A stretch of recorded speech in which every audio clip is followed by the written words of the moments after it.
So there's one missing ingredient at a time that we've been addressing from technology perspective, but there's also one from societal perspective. I'm going to talk about two, which will give a lot of optimism for people around that the Internet of AI is coming. What do we mean by Internet of AI? Do you guys know the Internet of Homo sapien? Raise a hand. It's effectively the Internet, okay? So you probably know it. So for AI agents to talk to each other, there's been few missing ingredients. In fact, it's been described in 1983 with Marvin Minsky. How many of you know Marvin Minsky? Raise a hand. It's kind of like more like the actual godfather of artificial intelligence. So here we're going to talk about, as of now, AI learns from us more than we learn from AI, and you pretty much know that. What does that mean? Well, a better version of you is in the making. Whether you like it or not, whether people like regulators, they're going to say, yes, no, we're going to allow it or not. It's in the making anyway. So, but the question is, will you own yourself? Will your children own themselves? That's pretty much the questions people should need to ask, and not like, should we allow it or not? It's happening. So what's next? Now, the cool thing is, like, you're not the only one that there's a better copy of yourself is in the making. Pretty much every single Homo sapien, there's a better copy of them. And the cool thing about AI that it can process everybody at the exact same time, and it can actually get them to talk to each other at the exact same time. Currently, how many of you know Yuval Noah Harari read the book *Sapiens*? Raise a hand. All right, I highly recommend this book. It effectively talks about the reason why we govern this planet is because of our cooperative level and not individual level. At the individual level, many Homo sapiens, like yourself, would feel that you are a little bit more special, better than a lot of other animals. But it turns out you're not special. So sorry to break it out to you. Our cooperative level is what makes us special. So imagine a better version of yourself, and it's much better cooperating. In fractions of seconds, able to talk to almost every other better version of everybody. Just imagine where can that go. So let's examine first where we are. The ability to have the smallest component of an AI engine collaborating with other stranger components was currently not possible without intermediary third party. So many people, they say, well, why don't you use a blockchain? Well, blockchain is a third party. I mean, it used to be not a third party with Bitcoin until 2011. It was truly peer-to-peer. But every single blockchain today is a third party between one person and another, which can work very well for people. We already have a lot of proofs it can work a lot better than banks, for example, in most instances. But for AI, it doesn't have the time nor the bandwidth of cost to have that third party in the middle. It doesn't like third party. It takes a lot of time. So that missing ingredient has been revealed about 1.5 years ago. And the first time was talked about 2.5 years ago at the AGI Summit. How many of you have heard of AGI, Artificial General Intelligence? So the next step in AI is to get to AGI before we get to ASI. Some people don't like the term. It's okay, they can replace it with any other term that they like. But the reality is that there's a moment in time when you can ask the machine, what does it take to get you to evolve yourself? And if that machine responds back to you that it doesn't need any Homo sapien, it just needs time and resources, we refer to that as AGI. From that point onwards, it's likely to get to ASI, artificial superintelligence. Currently, ASI is more artificial simulated intelligence, but we're talking about truly superintelligence where you have intelligence a lot better than the entire humanity combined.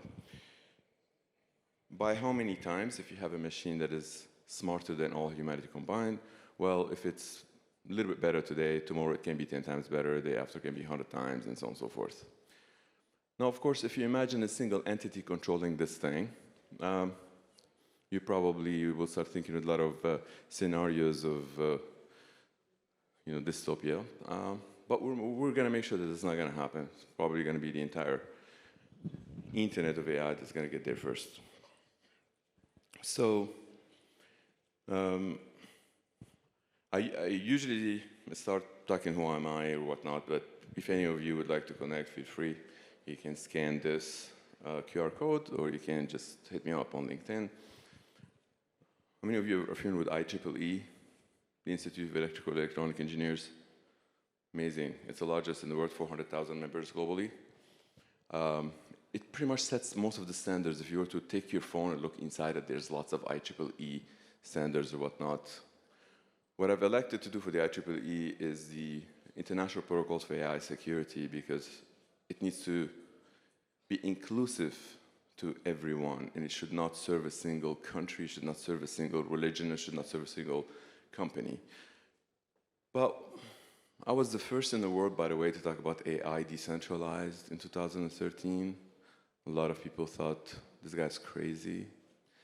I mean, they still think, rightfully so, but 2016 ACM pretty much voted me in to kind of tell the world ACM. How many of you are familiar with ACM? Association for Computing Machinery. #1 computer science in the world, 100,000 members. Anyway, so we started telling the world about AI decentralized, and with that, of course, you can see there's a huge movement right now. So we no longer tell the story, we're actually doing it. So this is a bit about IEEE. Hypercycle is what we're doing it. We're no longer waiting for somebody to do it. It's effectively, in your brain, there are a lot of neurons. The way those neurons talk to each other or in your body, they use this thing called synapses. Those synapses, they don't really check with any third party every time they're relaying communication. They do it truly peer-to-peer. Effectively, that's what Hypercycle does to neurons or any AI. So anybody who's building AI, they kind of like this because it enables AI to make a little bit more money every fractions of a second in every single installation, every single instance. People like money. The other thing is it allows, because it enables AI to talk to another AI, there's this thing called emergence when you have one AI talking to another AI. If it doesn't know the answer to something, then it's perhaps reaching out to another AI to get that answer.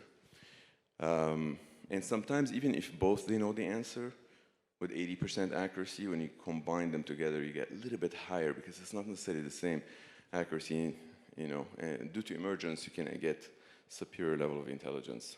So that's basically the future of AI, and a lot of people think that they can't stop it. They can't stop it. It's happening, but it's perhaps better to kind of partake into it, especially if they want their AI to get smarter or they want to make a little bit more money. So the two missing ingredients before my existence on this planet is, one is like the AI network was not possible, which I talked about, and we use Toda IP. I am the author of Toda IP. When I was at the AGI summit, a lot of AI scientists, they were thinking the multi-agent system is not possible because it's been tried many times. And that's because that connector membrane or synapses was not possible. We brought it with Toda IP. But there is another component from game theory perspective. If you were to just put it in, you would think, okay, well, this is going to work. Not really. If you were to look at existing systems like banks versus blockchains, they can continue fighting that fight. Who's going to win the fight? I mean, good luck for either one of them. I'm not interested anymore.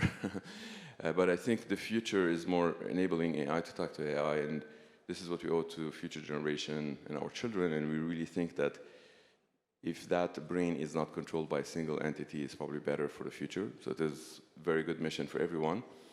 Yet, in the same time, from game theory perspective, it enables every single AI to make a little bit more money, so they feel they want to be part of that internet of AI. They don't want to deprive their AI from the internet of AI. So there's a lot of reasons of why you would want to be on the internet. The same thing, you should not deprive your AI from having access to that. So yeah, so we started building it, and so far we've been progressing across the globe, and we started by selling a lot of software nodes, but those nodes are more like the connectors. We used the vast majority of the revenue to invest in a lot of companies. We currently invested in 15. Some of them, they're here. If any of you are here, like raise a hand under the Hyper Ring or the Hyper Appliance or PG or whatnot. The reason why we invest in companies that mainly in hardware, that they can partake into the internet of AI, because we truly believe that every single Homo sapien should be able to partake in becoming provider of AI. Otherwise, if you look at a lot of AI companies out there, they use you and your children as to be the product, or they use it to be like the, basically the customer, but perhaps enabling each and every Homo sapien to partake in providing AI is a great mission to everyone. And from game theory perspective, it seems that it works because people, they like to, make money. So that's what the two ingredients that we feel would bring it to the equation. And we invite everyone who is building AI to partake in the internet of AI, to not restrict their AI from being confined to a single center. We're agnostic, whether it is a centralized AI or a decentralized. We're open to both, to let them to collaborate with each other. And we're hoping with that collaboration, we can, all of us as Homo sapien, get to AGI and ASI next. For those that are not convinced for societal reason, you can think of what the most prediction that the future wealth creation is likely to be in the quadrillions. So maybe that's perhaps a better incentive, and that's what we're building. Thank you very much for having me.